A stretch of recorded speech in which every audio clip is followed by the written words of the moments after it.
Yes. And can you please portray me in a really bad light? Yeah, I'm gonna put evil music and devil horns in the background. Wagner's rings and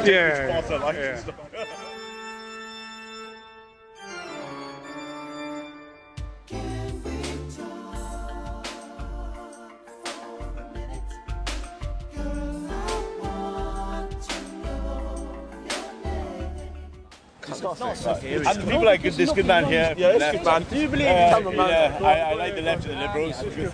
The liberals and the left are no threat to us, so we like them. We're all friends here. Just to pick up on, you said you disagree with Joseph. To be honest with you, it must be. Yeah, I thought Joseph might be kind enough to give me a little chance of it, because he'll destroy me in the debate. But I like to advocate a one-state solution of too. And Joseph wants a two-state solution. I think Joseph's ultimate metric, if I understand him right, is he wants whatever brings peace. Okay. I think he's a peace leader. Okay. He's like in the good spirits of liberals, or let's say Kennedy in the 60s. Right? The peace takes, the peace goes. He wants whatever it takes.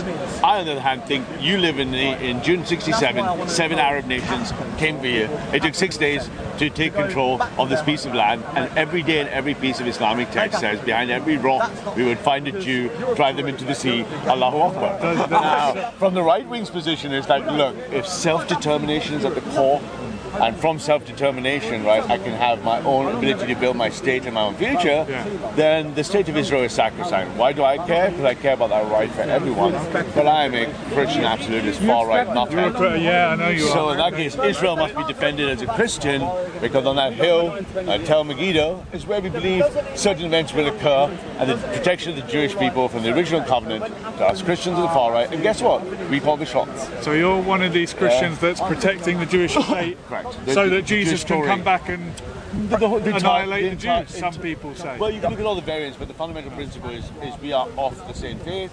They think they're waiting for the Messiah. We think they missed him. Yeah. Islam is just a copy and paste religion that came afterwards and is illegitimate. So we want to make sure that the Mozzies don't take out the Jewish people, hence Trump, hence my 100 million evangelical people who think like me in the United States, that we will arm everything. And this one-state solution says, we tried for 60 years, the Hamas Charter, the Palestinian people have suffered, but they are not going to get a solution of a state with Israel, because they can't be trusted not to kill the Jews. They fire rockets. So what we do is we filter the pack, find the good secular Arab people, if you want a secular civic national state, and the rest go back to where they came from, which is predominantly Egypt and Jordan. Right? The Hashemite family names in every fucking Palestinian name is an Egyptian or Jordanian name. If we all went back to where we came from... No, not everyone. Just them, because they're firing rockets into the Holy Land. Okay. Right? So your vision... Just like Korea. I have the same concern for Korea. Yeah. But the North Koreans are just fucking going to go mental in the South. So they need vigilance. Okay. And the tribe and the people of Judea, of course, we're not giving up. Okay. Now, politically, our camp, just quickly, is we think in the next 15 to 18 years, we would have zigzagged and sliced off. If you look at our plan maps across the settlements, that it's almost impossible to have any land to give away. Therefore, removing the two-state option, right, which will kick off a lot of concern. There might be a little bit of migration, followed by good build-a-wall policy. Give the IDF autonomous walls. No, security first, safety first. The Jewish people. I was in Hungary for 6 weeks. 650,000 Jews were killed there. I went to the synagogues. I looked at the names in the press.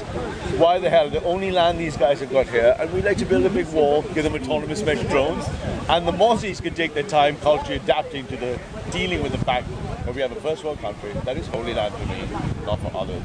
Okay. Yeah, so one state, and I think Joseph thinks, we're going to get along what you would do, come by, let's all, it'll all work out. We're going to be, I think so. So that's my position anyway. Well, you've put it across very well, as usual. It's interesting that the left get accused of anti-Semitism. But they are? Because they are. Okay. Yeah. No doubt some of them are. All right, not all of them. So they're on the spectrum, but there's a hardcore, maybe 30-40% that are just anti-Jew haters, just like my friends on the white national side, anti-Semitic from the other end. There's anti-Semitism in all, and the Jew hatred. Let's call it. Let's call it Jew hatred. The Jews are getting it for the whites. They're getting it for the left. They're getting it for the Moors. So bless them. I have no doubt it's present in McDonald, both. Corbyn are Jew haters. Because I've known him since the 80s and 90s. I've watched him march with every pro-Palestinian. And you don't think that he's just pro-Palestinian as opposed to then he would be on the anti? then And if you can measure that empirically quite simply, then he would walk on both sides. But he hasn't. He'd walk on both sides. Correct. He'd support the Jewish secular people, not the Zionists, but he hasn't. He's only walked with that. But we know why. That's a left-wing oppression narrative. You must be with the oppressed. You must find a new pet. Right now, the new pet is the Palestinians. And then the Muslims in England. Is a right-wing narrative to be with the survival of the fittest and the strongest and the people that are on top? Core Judeo-Christian values informing our politics. Okay. Because a lot of the anti-Semites on the right who go on a lot about the Jewish question, which and you call it the JQ because it's so well known. They have, and I'm just. I like to broker the answer from them because I like to split my Jew-hating white nationalist friends from my white nationalist friends. I like my white nationalist friends who want to stand for England, so be separate from the ones who just want to re-warm up the ovens. When you I want to know which ones they are. When you were trying to pin down. Who was it you wanted to ask about the JQ? Jordan Peterson. You say Jordan Peterson refused. Not just me, we've been hunting it. Okay. Jordan Peterson refused to answer the JQ. Yes. You wanted to find out whether he was an anti-Semite. No, he's not. What did you wanted to find out? No, we just want to pin him on the political compass because currently he's inconsistent. Okay. We have perfect models. We have perfect models. He keeps jumping, he keeps wiggling in a triangle. When people go on about the JQ, the Jewish question, to me that sounds very anti-Semitic. As if it's just a given that there is a Jewish question and we must deal with it. I can frame it for you. I can frame you quite well. Go on. Prior to the existence of the Jewish state and a homeland, the history of the last 3,000 years in every country the Jews have lived is a history of being persecuted. Of being persecuted. Okay. Yes. Now, if you look at the formation of the Jewish state, now that the Jews have a safe homeland, the Jews in the diaspora have to make the call: are they for or against white national rights?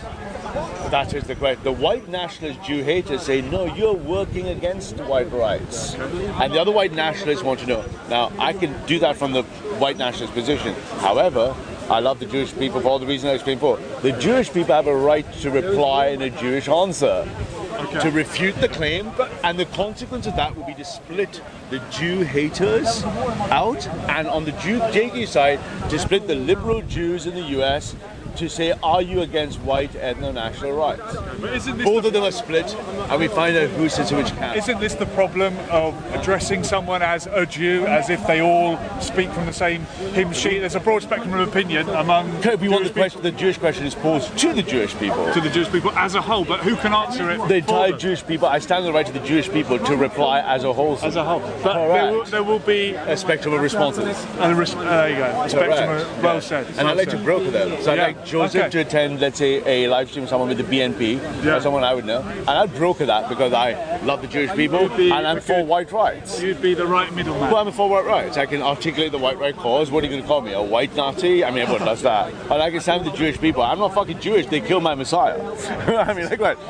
I mean, wow, you can just... I intend to broker that as opposed to lie. The left are trapped. People like the left are trapped because they have already chosen the answer. Well, the oppressors. Okay. I mean, a lot of the critics of the left are anti-Semitic and they hate Jews because they're seen as left, and Karl Marx was Jewish. And Jew haters on the left and non-Jew haters anti, like you're probably a non-Jew hating pro-Palestinian anti-Zionist. Am I right? Well, yes, you got it. Well, whiteys like that too.